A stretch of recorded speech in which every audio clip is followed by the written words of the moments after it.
സമാധാനത്തിനുള്ള Nobel സമ്മാനം ആഗ്രഹിക്കുന്ന American president Donald Trump, അദ്ദേഹം അതിലേക്ക് ഒരു പ്രധാനപ്പെട്ട പൊൻതൂവൽ കൂടി ചേർക്കാനുള്ള ശ്രമത്തിലാണ്. അതായത് ഇറാനുമായുള്ള വെടിനിർത്തൽ കരാറിലേക്ക് എത്താൻ അദ്ദേഹം അതിയായി ആഗ്രഹിക്കുന്നു. അതിനുള്ള കാരണം സമാധാനം പുലരുക എന്നുള്ളതാണോ അതോ തുടങ്ങിക്കുടുങ്ങി എന്നുള്ള അവസ്ഥയിലാണോ ട്രംപ് എന്നുള്ളതാണ് എല്ലാവരും ചോദിക്കുന്നത്. കഴിഞ്ഞ ദിവസം ഡൊണാൾഡ് ട്രംപ് ഏകപക്ഷീയമായി പ്രഖ്യാപിക്കുന്നു, ഇനി 5 ദിവസത്തേക്ക് ഇറാൻ്റെ ഊർജ്ജ നിലയങ്ങൾ ആക്രമിക്കില്ല, താൽക്കാലിക വെടിനിർത്തലിലേക്ക് പോകുന്നു തുടങ്ങിയ കാര്യങ്ങൾ. അദ്ദേഹം പറയുന്നു ഇറാൻ അധികൃതരുമായി വളരെ ഫ്രൂട്ട്ഫുള്ളായ ചർച്ചകൾ നടന്നു കഴിഞ്ഞു, ഇപ്പോഴും അത് തുടർന്നുകൊണ്ടിരിക്കുകയാണെന്നൊക്കെ അദ്ദേഹം പറഞ്ഞു. പക്ഷേ ഇറാൻ എന്ത് ചർച്ച എന്നുള്ള തിരിച്ചുള്ള ചോദ്യമാണ് ചോദിക്കുകയും ചെയ്യുന്നത്. ഈ യുദ്ധത്തിൻ്റെ ഭാവി എന്തായിരിക്കും? ദാവൂദ് സാഹിബ്, ഈ യുദ്ധം ട്രംപിൻ്റെ നിലപാട് കാരണം ഏറ്റവും ചുരുങ്ങിയത് യുദ്ധമെങ്കിലും അവസാനിക്കണമെങ്കിലോ അതിനുള്ള സാധ്യതയുണ്ടോ? അതത്ര എളുപ്പമെന്ന് എനിക്ക് തോന്നുന്നില്ല. കാരണം വെച്ചാലേ ഇന്ന് ട്രംപ് എന്തിനാണ് ഈ യുദ്ധത്തിനിറങ്ങിയത് നമുക്ക് എല്ലാവർക്കും അറിയാം. പ്രധാനമായിട്ട് രണ്ട് കാരണമാണെന്ന് ഞാൻ പറയുന്നത്. ഒന്ന് ഇസ്രായേലിൻ്റെ സമ്മർദ്ദം, അല്ലെങ്കിൽ ഇസ്രായേലി ലോബി എന്ന് പറയുന്ന അമേരിക്കയിലെ ഐപാക് ലോബിയുടെ സമ്മർദ്ദം. രണ്ടാമത്തത് ഇപ്പോൾ ഒരു യുദ്ധം നടന്നു കിട്ടിയാൽ എനിക്കും കുറച്ച് ആശ്വാസമുണ്ടെന്ന് എപ്സ്റ്റീൻ ഫയലുമായി ബന്ധപ്പെട്ട വെളിപ്പെടുത്തലുകൾ വന്നപ്പോൾ പുള്ളിക്ക് തോന്നിയിട്ടുണ്ടാവും. അങ്ങനെയാണ് ഇറങ്ങുന്നത്. പക്ഷേ അതിൽ ഒരുപാട് മിസ്കാൽക്കുലേഷൻ വന്നിട്ടുണ്ട്. മിസ്കാൽക്കുലേഷൻ എന്താണെന്ന് വെച്ചാൽ, ഇന്ന് അദ്ദേഹം സംസാരിക്കുമ്പോൾ അദ്ദേഹം ഉപയോഗിച്ചൊരു വാക്കുണ്ട്, ഒരു പ്രയോഗമുണ്ട്. എന്ന് വെച്ചാൽ റെജീം ചേഞ്ച് അത് നടന്നു കഴിഞ്ഞല്ലോ എന്നാണ് പറയുന്നത്. റെജീം ചേഞ്ച് നടന്നു കഴിഞ്ഞല്ലോ, കാരണം അവിടുത്തെ കുറേ ആളുകൾ കൊല്ലപ്പെട്ടു, കുറേ ഇറാനിയൻ ലീഡേഴ്സ് കൊല്ലപ്പെട്ടു. പിന്നെ അദ്ദേഹം പറയുന്നൊരു കാര്യം എന്ന് വെച്ചാൽ എന്താണ്, ഒരു പ്രൂഫ് ഓഫ് കോൺസെപ്റ്റ്, ഉപയോഗിക്കുന്ന വാക്കതാണ്. പ്രൂഫ് ഓഫ് കോൺസെപ്റ്റായിട്ട് പുള്ളി വെക്കുന്ന, എന്ന് വെച്ചാൽ പുള്ളിയുടെ കോൺസെപ്റ്റിൽ എന്താണ് സംഭവിക്കേണ്ടതെന്നുള്ളതാണ് അതിൽ മനസ്സിലാവേണ്ടത്. വെനസ്വേലയിൽ നമ്മൾ ചെയ്തല്ലോ, വെനസ്വേലയിൽ ചെയ്ത മാതിരി അങ്ങ് ആ ഒരു ഇക്വേഷൻ നടപ്പിലാക്കിയാൽ മതി എന്നുള്ളതാണ്. എന്നാൽ വെനസ്വേലയിൽ എന്താ സംഭവിച്ചത്? വെനസ്വേലയിലെ പ്രസിഡൻറ്റിനെ ഭാര്യയെയും തൂക്കിയെടുത്ത് കൊണ്ടുപോയി. അതിനുശേഷം എന്താ സംഭവിക്കുന്നത്? അവിടെ ബാക്കിയുള്ള വെനസ്വേലൻ റെജീം അല്ലെങ്കിൽ വൈസ് പ്രസിഡൻറ്റ് എലക്ട് ആവുന്നു. അവർ അമേരിക്കയ്ക്ക് കീഴടങ്ങുകയാണ് ചെയ്യുന്നത്. പുള്ളി അത് പറയുന്നത്, അവിടുത്തെ ഓയിലൊക്കെ ഇപ്പോൾ നമ്മളാണ് മാനേജ് ചെയ്യുന്നതെന്നാണ് പറയുന്നത്. അമേരിക്കയിലെ ഓയിൽ ഫീൽഡ്, ഓയിൽ റിസർവുകൾ ഇപ്പം മാനേജ് ചെയ്യുന്നത് ആരാ? വെനസ്വേലയിലെ ഓയിൽ റിസർവുകൾ മാനേജ് ചെയ്യുന്നത് ഡിപ്പാർട്ട്മെൻറ്റ് ഓഫ് ട്രഷറിയാണ്. അവർ പുതിയ കോൺട്രാക്റ്റുകൾ കൊടുത്തിരിക്കുന്ന മുഴുവൻ ഈ അമേരിക്കൻ കമ്പനികൾക്കാണ്. ഷെവ്രോൺ അടക്കമാണ് അത് കൊടുത്തിരിക്കുന്നത്. അപ്പോൾ ആ നിലയിലുള്ള ഒരു മാനേജ്മെൻറ്റ്, ഒരു പ്രൂഫ് ഓഫ് കോൺസെപ്റ്റ് എന്നുള്ള നിലക്ക് അദ്ദേഹം വെനസ്വേലയെ മുന്നോട്ട് വെക്കുകയാണ്. അപ്പോൾ ഇങ്ങനെ ധരിച്ചു വശമായിട്ടുള്ളത്, ഇറാനിയൻ ലീഡർഷിപ്പിനെ കൊന്നു കഴിഞ്ഞാൽ, അവിടുത്തെ കുറേ ആളുകളെ പിടിച്ച് കൊന്നു കഴിഞ്ഞാൽ വെനസ്വേലയിൽ സംഭവിച്ചതുപോലെ അവിടുത്തെ ഭരണകൂടം അമേരിക്കൻ ഭരണകൂടത്തിന് വിധേയപ്പെട്ട് അവിടുത്തെ ഓയിലും ഗ്യാസിൻ്റെയും ഒക്കെ അധികാരവും അവകാശവും അമേരിക്ക കൊടുക്കുമെന്ന് ആ പാവം ധരിച്ചു വശമായി എന്നാണ് എനിക്ക് തോന്നുന്നത്. അതുകൊണ്ടാണ് വെനസ്വേലയെക്കുറിച്ച് അദ്ദേഹം പറയുന്നത് ഒരു പ്രൂഫ് ഓഫ് കോൺസെപ്റ്റാണ്. ആ ഒരു സംഗതി ഇക്വേഷൻ നമുക്ക് ഇവിടെ ആയിക്കൂടെ എന്നാണ് ചോദിക്കുന്നത്. പക്ഷെ അത് നടക്കില്ല. വെനസ്വേലയല്ല ഇറാൻ. വെനസ്വേലയും ജനതയെയോ അല്ലെങ്കിൽ അവിടുത്തെ ഭരണകൂടത്തെയോ ഡ്രൈവ് ചെയ്യുന്ന ഒരു ഐഡിയോളജിയോ ഒരു ഫോഴ്സോ അങ്ങനെയുള്ളൊരു ഫ്രെയിംവർക്കോ അല്ല ഇറാൻ. ഇനി ഇറാനിയൻ ഭരണകൂടം അത് തന്നെ എടുക്കുക. ഈ വെനസ്വേലയിൽ സംഭവിച്ചതുപോലെ ഇപ്പം ഇറാനിയൻ ഭരണകൂടത്തിൽ ബാക്കിയായിട്ടുള്ള അല്ലെങ്കിൽ അതിനെ ചലിപ്പിക്കുന്ന ആളുകൾ, പ്രസിഡന്റ് പെസസ്കിയാനുണ്ട്, അവിടുത്തെ പുതുതായി എലക്ട് ചെയ്യപ്പെട്ടിട്ടുള്ള സുപ്രീം ലീഡറുണ്ട്. അവർ ഓക്കെ വെനസ്വേല മോഡൽ നമുക്ക് ആക്കിക്കളയാം, അമേരിക്കയ്ക്ക് ഈ ഓയിലിൻ്റെ മേലും ഗ്യാസിൻ്റെ മേലൊക്കെയുള്ള അധികാരം കൊടുത്തേക്കാം എന്ന് അവിടുത്തെ ഭരണകൂടം തീരുമാനിച്ചെന്ന് വിചാരിക്കുക. അങ്ങനെ തീരുമാനിച്ചാൽ ഇറാനിയൻ ജനത അത് സമ്മതിക്കില്ല. ആ ഒരു ഫണ്ടമെൻ്റൽ ഡിഫറൻസ് അവിടെ ഉണ്ട്. ഇത് മനസ്സിലാക്കാൻ പറ്റുന്ന ഒരാളെ അല്ല ട്രംപ് എന്ന് പറയുന്നത്. എന്താണ് റെസിസ്റ്റൻസ്? ഈ മനുഷ്യരെയൊക്കെ ഡ്രൈവ് ചെയ്യുന്ന ഫോഴ്സ് എന്താണ്? അതിനൊരു ഐഡിയോളജിക്കൽ ഫൗണ്ടേഷൻ എന്താണ് എന്നതിനെക്കുറിച്ച് ധാരണയില്ലാതെ ആയുധങ്ങളെക്കുറിച്ചും ഡീലുകളെക്കുറിച്ചും മാത്രം അറിയാവുന്ന ഒരു രാഷ്ട്രീയക്കാരനാണ്. അതുകൊണ്ടാണ് ഇടയ്ക്കിടയ്ക്ക് പുള്ളി അൾട്ടിമേറ്റം കൊടുക്കുമല്ലോ, 48 hours. ഇപ്പോൾ കൊടുത്ത അൾട്ടിമേറ്റം 48 hours-ആണ്. 48 hours-നകം ഹോർമസ് തുറന്നിട്ടില്ലെങ്കിൽ സകല പവർ പ്ലാന്റുകളും ഞാൻ അടിച്ച് പൊട്ടിക്കും. ഒബ്ലിട്രേറ്റ് ആണ് ഈ വാക്ക്. ഈ യുദ്ധം തുടങ്ങിയതിന് ശേഷം എത്ര തവണ ട്രംപ് ഉപയോഗിച്ചെന്നറിയാം? ഒബ്ലിട്രേറ്റ്. എന്തിനൊക്കെയാണ് പുള്ളി ഒബ്ലിട്രേറ്റ് ചെയ്തത്? നാവൽ, ദ എൻറ്റയർ നാവി സങ്ക് എന്ന് പറഞ്ഞു. ഏത്? ഇറാൻ്റെ നാവി മുഴുവൻ മുങ്ങിപ്പോയി എന്ന് പറഞ്ഞു. എന്നിട്ട് ഇറാൻ ഹോർമസ് ആരാണ് ഇപ്പോഴും നിയന്ത്രിക്കുന്നത്? ഇറാൻ തന്നെയാണ്. അവിടുത്തെ മിസൈൽ സ്റ്റോക്ക് പോയിൽസ് ഒബ്ലിട്രേറ്റഡ്. കഴിഞ്ഞ വർഷം 12 ജൂണിൽ പറഞ്ഞതാണ് എന്ത്? ഈ യുറേനിയം എൻറിച്ച്മെൻറ്റ് ഫെസിലിറ്റി അത് മുഴുവൻ ഓബ്ലിറ്ററേറ്റ് ചെയ്തു. എന്നിട്ട് ഇപ്പോൾ യുദ്ധം ചെയ്യുന്നത് എന്തിനാണ്? യുറേനിയം ആയുധം ഉണ്ടാക്കുന്നതിന് അടുത്തെത്തി എന്ന് പറഞ്ഞിട്ടാണ് യുദ്ധം ചെയ്യുന്നത്. ഒരു ദിവസം 3-4 തവണ ഇറാൻ്റെ സകലതും ഒബ്ലിറ്ററേറ്റ് ചെയ്തെന്ന് പറയുന്ന ആൾ തന്നെയാണ് പിന്നെയും അൾട്ടിമേറ്റം കൊടുത്തുകൊണ്ടിരിക്കുക. ആ അൾട്ടിമേറ്റം ഇപ്പോൾ അൾട്ടിമേറ്റം ഇല്ല. 5 ദിവസത്തേക്ക് കൂൾ പീരീഡാണ്. 5 ദിവസത്തേക്കുള്ള കൂൾ പീരീഡ് പുള്ളി നേരിട്ട് പ്രഖ്യാപിച്ചിരിക്കുകയാണ്. അപ്പോൾ ഈ നിലക്കുള്ള അൾട്ടിമേറ്റംസ് ഇങ്ങനെ എന്തുകൊണ്ടാണ് പുറപ്പെടുവിക്കുന്നത് വെച്ചാൽ, ഇത് ഹമാസിൻ്റെ കാര്യത്തിൽ എത്ര അൾട്ടിമേറ്റം പ്രഖ്യാപിച്ച് ഓർമ്മയുണ്ടോ? നാളെ ഉച്ചയ്ക്ക് 12 മണിയാകുമ്പോഴേക്ക് മുഴുവൻ ബന്ദികളെയും വിട്ടേക്കണം, അല്ല ഞാൻ the hell will break out എന്ന് പറഞ്ഞ ആളാണ്. ഇത് ഗസയിൽ വല്ലതും സംഭവിച്ചു? ഒന്നും സംഭവിച്ചില്ല. അപ്പോൾ ഇതെന്തുകൊണ്ടാണെന്ന് ചോദിച്ചാൽ ഇത് വളരെ പ്രധാനമാണ്. ഈ യുദ്ധം എന്ന് പറയുന്നത് അമേരിക്ക യുദ്ധം ചെയ്യുന്ന അവരുടെ പല സാമ്പത്തിക താല്പര്യങ്ങളോ അല്ലെ രാഷ്ട്രീയ താല്പര്യങ്ങളോ സ്വാർത്ഥ താല്പര്യങ്ങളോ ആയിരിക്കാം. പക്ഷേ ഇറാനികളെ സംബന്ധിച്ചിടത്തോളം, ഫലസ്തീനിനെ സംബന്ധിച്ചിടത്തോളം അവരുടേത് റെസിസ്റ്റൻസാണ്, ജെന്യുവിൻ റെസിസ്റ്റൻസാണ്. അവരുടെ ആത്മാഭിമാനമാണ് അതിൽ ഏറ്റവും പ്രധാനം. അവരുടെ ആത്മാഭിമാനം, അവരുടെ സോവറനിറ്റി, അവരുടെ സ്വാതന്ത്ര്യം, ഇതിനൊക്കെ മുൻനിർത്തിക്കൊണ്ട് നടത്തുന്ന വളരെ റൂട്ടഡായിട്ടുള്ള ഒരു റെസിസ്റ്റൻസാണ്. അതിനകത്ത് കുറേ നേതാക്കന്മാർ കൊല്ലപ്പെടുന്നു, കുറേ കെട്ടിടങ്ങൾ നശിക്കുന്നു, ആളുകൾ മരിക്കുന്നു. ഇതൊന്നും അവരെ സംബന്ധിച്ചിരുന്ന വിഷയമല്ല. അവരുടെ റെസിസ്റ്റൻസാണ് പ്രധാനമായിട്ടുള്ളത്. ഇതൊരു തരം സാമ്രാജ്യത്വ പദ്ധതിയാണ്, മനുഷ്യവിരുദ്ധ പദ്ധതിയാണ്, ലോകത്ത് കീഴടക്കുന്ന ഒരു ഏർപ്പാടാണ്. അത് ഞങ്ങൾ സമ്മതിച്ച് തരില്ല എന്നുള്ളതാണ്. അല്ലെങ്കിൽ ഫലസ്തീനികൾ നോക്കി 75 വർഷമായി ആ മനുഷ്യർ ഇങ്ങനെ പ്രയാസപ്പെട്ടുകൊണ്ടിരിക്കുന്നതിനാണ്. അവരോട് നിങ്ങൾക്ക് വേറെ ഈജിപ്തിലൊക്കെ എത്ര സ്ഥലമുണ്ടെന്നാണല്ലോ നെതന്യാഹു ചോദിക്കുന്നത്. സ്ഥലമുണ്ടെന്ന് വെച്ചാൽ സ്ഥലമുണ്ട്, പക്ഷേ ഫലസ്തീനിയൻ ഐഡൻറ്റിറ്റി, പലസ്റ്റൈൻ ഐഡൻറ്റിറ്റി അല്ലെങ്കിൽ പലസ്റ്റൈൻ നാഷണൽ പ്രൈഡ്, അവരുടെ വിശ്വാസം, അവരുടെ രാഷ്ട്രീയമായിട്ടുള്ള പരമാധികാരം തുടങ്ങിയ കാര്യങ്ങൾ അവർ വിട്ടുവീഴ്ചയ്ക്ക് സന്നദ്ധമല്ല. അപ്പോൾ അവരോട് നിങ്ങൾക്ക് ഞാൻ സിനായിൽ റിവേറ പണിത് തരാം, അല്ലെങ്കിൽ നല്ല റിസോർട്ട് സിറ്റി പണിത് തരാം എന്ന് ഈ ട്രംപ് പറയുമ്പോൾ അവർ പുച്ഛിച്ച് തള്ളുകയാണ്. എന്നാൽ ഈ മനുഷ്യൻ അറിയില്ല ഇതെന്താണ്, ഈ പൊളിറ്റിക്കൽ ഐഡിയോളജി എന്താണ്, ഇവരെ ഡ്രൈവ് ചെയ്യുന്ന ഫോഴ്സ് എന്താണ്, ഇവരുടെ ധാർമ്മികമായ ബലം എന്താണ് എന്നതിനെക്കുറിച്ച് ധാരണയില്ലാത്തതുകൊണ്ടാണ് ഇടയ്ക്കിടയ്ക്ക് അൾട്ടിമേറ്റം കൊടുക്കുക, പുള്ളി തന്നെ അത് എക്സ്റ്റെൻഡ് ചെയ്യുക, എന്നിട്ട് പറയാം ഫ്രൂട്ട്ഫുൾ ആയിട്ടുള്ള കൺവേഴ്സേഷൻ നടന്നുകൊണ്ടിരിക്കുകയാണ്, അതുകൊണ്ടാണ് 5 ദിവസത്തേക്ക്. അപ്പോൾ ഇറാനികൾ ചോദിക്കും എന്ത് കൺവേഴ്സേഷൻ? ഞങ്ങൾക്ക് അങ്ങനെ ഒരു ചർച്ചയെക്കുറിച്ചൊരു ധാരണയില്ലല്ലോ. അപ്പോൾ ചർച്ച നടന്നുകൊണ്ടിരിക്കുകയാണെന്ന് ട്രംപ് പറയുന്നു. ഇറാനിൽ നമ്മൾ സാധാരണ പ്രത്യക്ഷത്തിൽ കാണുമ്പോൾ ഇറാൻ എങ്ങനെയെങ്കിലും ഒരു സീസ് ഫയർ വന്ന് കിട്ടിയിട്ട് ഇതൊന്ന് കഴിച്ചിലാകാൻ ഇറാൻ നേതൃത്വം ആഗ്രഹിക്കുന്നു എന്നാണ് സാമാന്യമായിട്ട് പത്രവായനക്കാർക്ക് തോന്നുന്നത്. നമ്മുടെ നാട്ടിലെ മിത്രങ്ങളൊക്കെ അങ്ങനെയാണ് ധരിച്ച് വിചാരിക്കുന്നത്. പക്ഷേ ഇങ്ങനെ ചർച്ച നടക്കുകയാണ്, ഫ്രൂട്ട്ഫുള്ളായ ചർച്ച നടക്കുകയാണ്. ട്രംപ് പറയുമ്പോൾ ഇറാനിയൻ ലീഡർഷിപ്പ് പറയുന്നത് എന്താണ്? ഞങ്ങളങ്ങനെ ഒരു ചർച്ചയ്ക്കും പോയിട്ടില്ല, ഞങ്ങൾ ചർച്ചയ്ക്കില്ല, സീസ് ഫയർ എന്ന് പറയുന്നൊരു വാക്ക് ഞങ്ങൾ പ്രയോഗിക്കില്ല എന്ന് അബ്ബാസ് അറഗാഷി കഴിഞ്ഞ ആഴ്ച അൽ ജസീറയോട് പറഞ്ഞാണ്. പെർമനൻറ്റ് സൊല്യൂഷൻ മാത്രമേ ഇതിനകത്തുള്ളൂ. പെർമനൻറ്റ് സൊല്യൂഷൻ അല്ലാതെ സീസ് ഫയർ ടോക്ക് ഞങ്ങളില്ല എന്ന് പറഞ്ഞത്. എന്താ പെർമനൻറ്റ് സൊല്യൂഷൻ? പെർമനൻറ്റ് സൊല്യൂഷൻ അവർ പറയുന്നത് ഭീകരമായ സൊല്യൂഷനാണ്. ഈ ഗൾഫിലെ മുഴുവൻ ബേസുകളും എടുത്തു മാറ്റണം. നടക്കുമോ? ഗൾഫിലെ മുഴുവൻ അമേരിക്കൻ ബേസുകൾ എടുത്തു മാറ്റണം. ഹോർമസിൽ ചുങ്കം ഏർപ്പെടുത്തുന്നതിനെ കുറിച്ച് അവർ ആലോചിക്കുകയാണ്. ഒരു സൊല്യൂഷൻ്റെ ഭാഗമായിട്ട് അവർ വെക്കുന്നൊരു പ്രപ്പോസൽ അതാണ്. ഇപ്പോൾ സൂയസ് കനാലിൽ ചുങ്കമുണ്ട്. ആ ചുങ്കം ആരാണ് മേടിക്കുന്നത്? ഈജിപ്റ്റ് മേടിക്കുന്നു. അതേപോലെ ഹോർമസിൽ ഞങ്ങൾ ചുങ്കം ഏർപ്പെടുത്തും.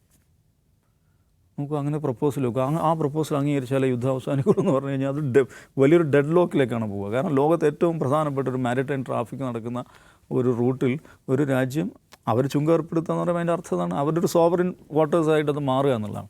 അപ്പോൾ ഇങ്ങനെയുള്ള കടുകട്ടി പ്രപ്പോസൽസാണ് ഇറാൻ മുന്നോട്ട് വെക്കുന്നത്. അത് സീസ് ഫയറിൻ്റെ ഭാഗമായിട്ടല്ല, അത് പെർമനൻറ്റ് സൊല്യൂഷനാണ് എന്നാണ് അവർ പറയുന്നത്.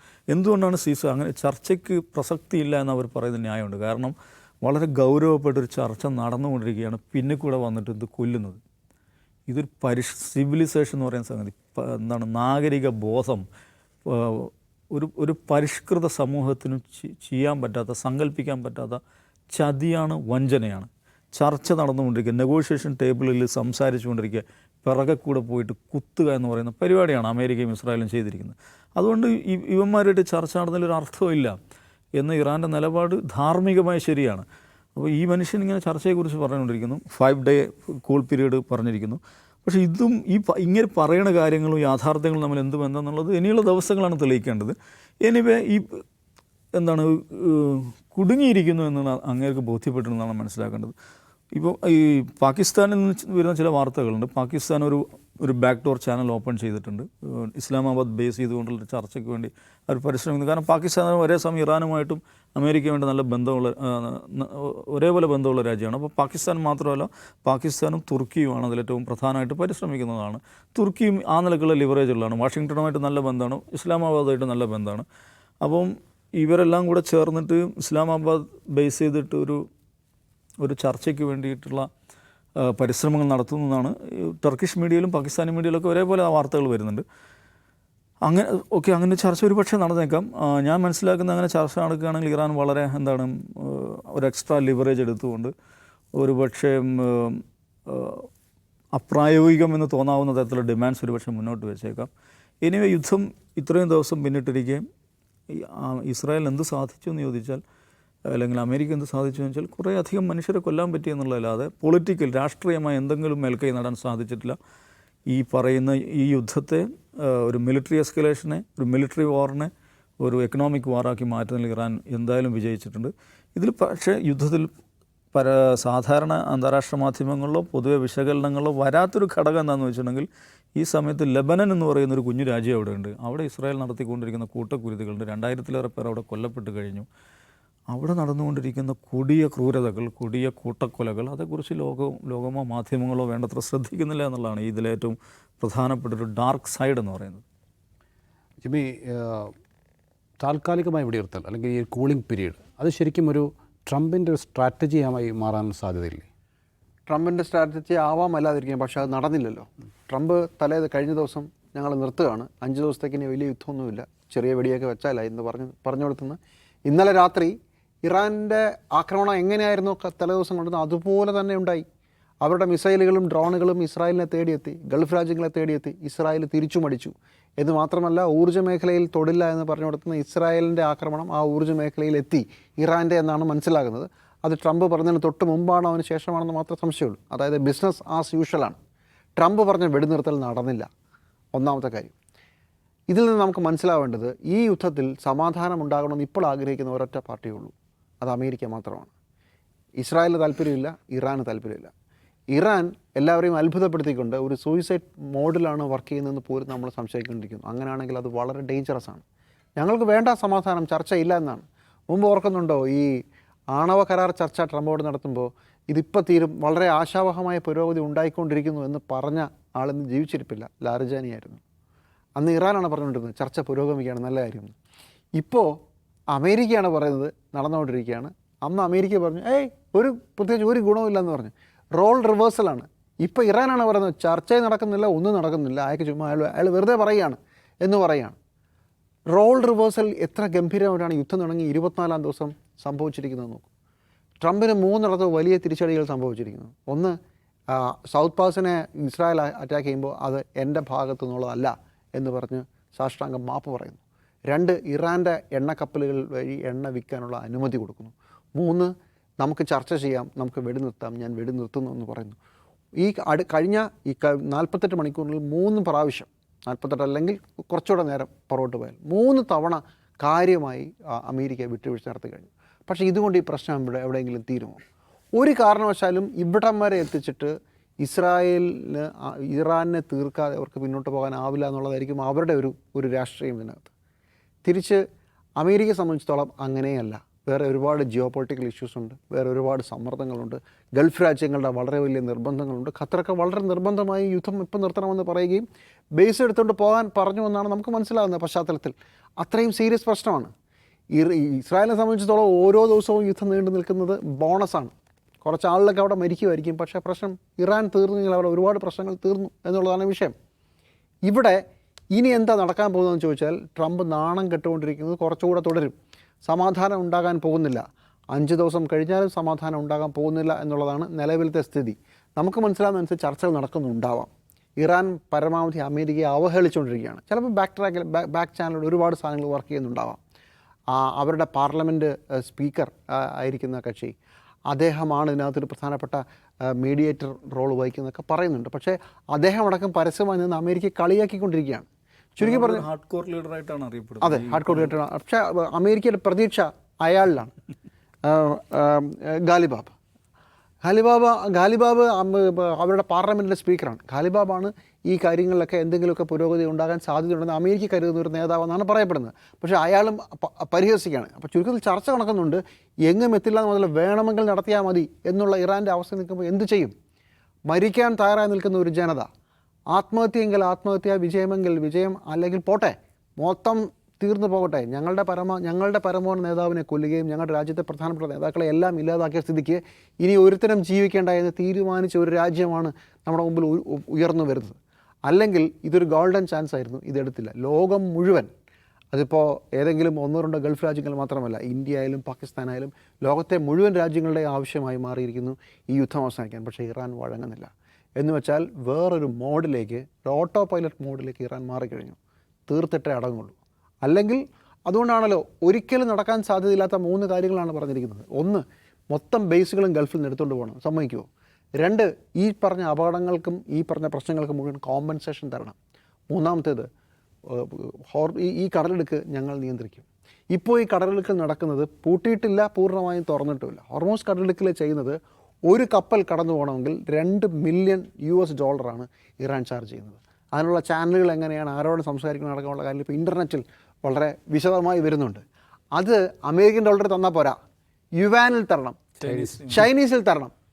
അങ്ങനെ അമേരിക്കയ്ക്കിട്ട് സാമ്പത്തികമായി ഒരു പണിയുടെ കൊടുത്തുകൊണ്ടിരിക്കുകയാണ്. അല്ലെങ്കിൽ തന്നെ യുവാനിലേക്ക് കച്ചവടം മാറാനുള്ള വളരെ വലിയൊരു പദ്ധതി ചൈനയും കൂടുതലുള്ള ആളുകളും കുറേ കാലമായി നടത്തിക്കൊണ്ടിരിക്കുകയാണ്. ഇതിനിടയ്ക്ക് ഹോർമൂസ് കടലിൽ ഒരു ഗേറ്റും വെച്ചിട്ട് ഇറാൻ പൈസ പിരിച്ചു തുടങ്ങിയിരിക്കുന്നു. ഇങ്ങനെ പോയാൽ മതി. നോക്കണം, 4000-ഓളം കപ്പലുകൾ ഒരു വശത്ത്, എണ്ണ എടുക്കാനായി ഒരു 10-500 കപ്പലുകൾ ഹോർമൂസ് കടലിടുക്കിൻ്റെ പുറത്ത്. ഇങ്ങനെ ഒരു ലോകം ഒരു സ്റ്റാൻഡ് സ്റ്റിൽ നിൽക്കുകയാണ്. ഹൂത്തികൾ ഇപ്പോഴും യുദ്ധത്തിന് ഇറങ്ങിയിട്ടില്ല. അങ്ങനെയാണെങ്കിൽ റെഡ് സീയിലും അടുത്ത പ്രശ്നം വരും, അവിടെയും ബ്ലോക്ക് ആവും. ഒരു എൻ ഗെയിമിലേക്ക്, എലിക്കണിയിലേക്ക് പോവുകയും അതൊരു എൻ ഗെയിമിലേക്ക് പോവുകയും, പോകുന്നെങ്കിൽ പോട്ടെ എന്ന് ഇറാൻ നിൽക്കുകയാണെന്ന് വിചാരിച്ചാൽ അത്ഭുതപ്പെടാനൊന്നുമില്ല. പക്ഷേ അതിൻ്റെ പിന്നിലുള്ള ചേതവികാരം എന്താണെന്ന് നമുക്ക് മനസ്സിലാകുന്നില്ല. ഇത് മാത്രമല്ല, ഇതിനകത്ത് ഒരു ചെറിയൊരു സാധ്യത കണ്ടത്, ഇതിനിടയ്ക്ക് പറയേണ്ട ഒരു കാര്യം, ഈ ചർച്ച നടക്കുന്നു എന്ന് പറയുന്ന സമയത്ത് അതിനെ എതിർത്തുകൊണ്ട് ഇറാൻ്റെ ഭാഗത്തു നിന്ന് വന്ന പ്രസ്താവനകൾ പറഞ്ഞൊരു കാര്യം, ഞങ്ങളുടെ സുപ്രീം ലീഡറിൻ്റെ പിന്നിൽ ഉറച്ചു നിൽക്കുന്നു എന്ന ഒരു വരിയുണ്ട്. എന്ന് വെച്ചാൽ വേറെ ആരെങ്കിലുമൊക്കെ ഉറച്ചു നിൽക്കാതെ ചർച്ച തുടങ്ങിയെന്നാണോ? നമുക്കറിയില്ല. പക്ഷേ എന്തൊക്കെയോ ബാക്ക്ഗ്രൗണ്ടിൽ എന്തൊക്കെയോ നടക്കുന്നുണ്ട്. പക്ഷേ മിസൈൽ നിയന്ത്രിക്കുന്നവർക്ക് ഇതൊരു പ്രശ്നമായിട്ടില്ല. അവരെന്തായാലും നിങ്ങൾ ചർച്ചയ്ക്ക് വിളിച്ചിട്ടില്ല എന്നാണ് മനസ്സിലാക്കേണ്ടത്. അതുകൊണ്ടാണ് യുദ്ധം തുടരുകയാണ്. അപ്പോൾ നമ്മൾ എന്ത് സമാധാനത്തെക്കുറിച്ചാണ് പറയുന്നത്? എണ്ണവില തിരിച്ച് കയറി തുടങ്ങി. ഇപ്പോൾ ഇന്നലെ രാത്രിയിൽ ആക്രമണത്തിന് ശേഷം വീണ്ടും എണ്ണവില പഴയല്ല പോവുകയാണ്. ഹോർമൂസ് കടലുക്ക് വഴി $2 മില്യൺ യുവാനിൽ കൊടുത്തിട്ട് പല കപ്പലുകളും കടന്നു പോകുന്നുമുണ്ട്. അപ്പോൾ എവിടെയാണ് സമാധാനം? ഒരിടത്തും സമാധാനമായിട്ടില്ല. എന്ന് മാത്രമല്ല, ഇറാന് സമാധാനം വേണ്ട, ഇനി വേണ്ട എന്ന് പറയുന്ന ഒരു രാജ്യത്തോട് നിങ്ങൾക്ക് എന്ത് ചെയ്യാൻ പറ്റും? സമസ്താപരാധം പറഞ്ഞ് കാലു പിടിക്കുകയോ അല്ലെങ്കിൽ ഇറാനെ ഭസ്മീകരിക്കാൻ ഒന്നുകൂടെ തീരുമാനിക്കുകയോ ചെയ്യുക എന്നുള്ളതാണ് ഇനി സംഭവിക്കാൻ പോകുന്നത്. അതിലേക്ക് ചിലപ്പോൾ പോകുമായിരിക്കും. അതല്ലെങ്കിൽ പൂർണ്ണ പരാജയം സമ്മതിച്ച് അവിടം വിട്ട് അമേരിക്ക പോവുക. പിന്നെ യുദ്ധം അപ്പോഴും ഇറാനും ഇസ്രായേലും തമ്മിലായിരിക്കും. അതിനുള്ള സാധ്യത ഞാൻ കാണുന്നുണ്ട്.